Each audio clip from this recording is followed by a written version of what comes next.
और केंद्रीय संस्कृति एवं पर्यटन मंत्री गजेंद्र सिंह शेखावत ने कहा है कि भारत ने सदैव अपनी शक्ति का उपयोग सुरक्षा और मानवता की रक्षा के लिए किया है, न कि किसी देश पर आक्रमण कर उस पर कब्जा करने के लिए। उन्होंने कहा कि भारतीय सेना की परंपरा साहस, अनुशासन और सर्वोच्च बलिदान की रही है। नई दिल्ली स्थित लोटस टेम्पल में आयोजित कार्यक्रम में मिरेकल एट हाइफा पुस्तक का विमोचन करते हुए केंद्रीय मंत्री ने कहा कि हाइफा का युद्ध भारतीय सैनिकों की निष्ठा, वीरता और अदम्य साहस का अनुपम उदाहरण है। उन्होंने कहा कि तलवार और भालों से लैस भारतीय सैनिकों ने बंदूकों और तोपों से सुसज्जित एक बड़ी सेना का सामना करते हुए अद्वितीय पराक्रम का परिचय दिया। केंद्रीय मंत्री ने कहा कि भारत की सैन्य परंपरा केवल विजय प्राप्त करने की नहीं, बल्कि शांति, न्याय और मानवीय मूल्यों की रक्षा करने की रही है। उन्होंने कहा कि भारतीय सैनिकों का शौर्य विश्व इतिहास में सम्मान के साथ याद किया जाता है। कार्यक्रम में रिटायर मेजर चंद्रकांत सिंह द्वारा लिखित पुस्तक मिरेकल एट हाइफा का विमोचन किया गया।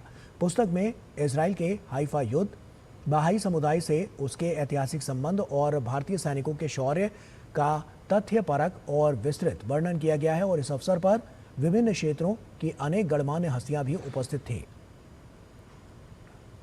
तो केवल शौर्य की गाथा नहीं है। इस युद्ध को अक्सर जहां सैन्य संस्थानों में, मिलिट्री ऑर्गेनाइजेशंस में, ट्रेनिंग ऑर्गेनाइजेशंस में, जहां एक केस स्टडी के रूप में पढ़ाया जाता है, भाले और तलवारों से लैस कुछ सैनिकों ने पूरी तरह से सामने सुसज्जित तोप और बंदूकों और मशीन गनों से सुसज्जित सेना का सामना करके उसे पराजित किया। केवल इस शौर्य की गाथा से अतिरिक्त भी ये युद्ध बहुत कुछ है।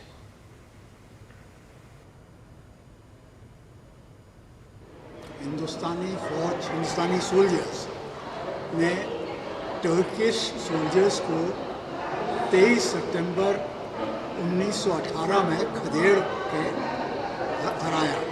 उसका नतीजा क्या हुआ कि एक तो जो बहस के हेड थे उस टाइम अब्दुल बहा, जिनको टर्किश ने मौत की सज़ा सुना रखी थी, उनको बचा लिया।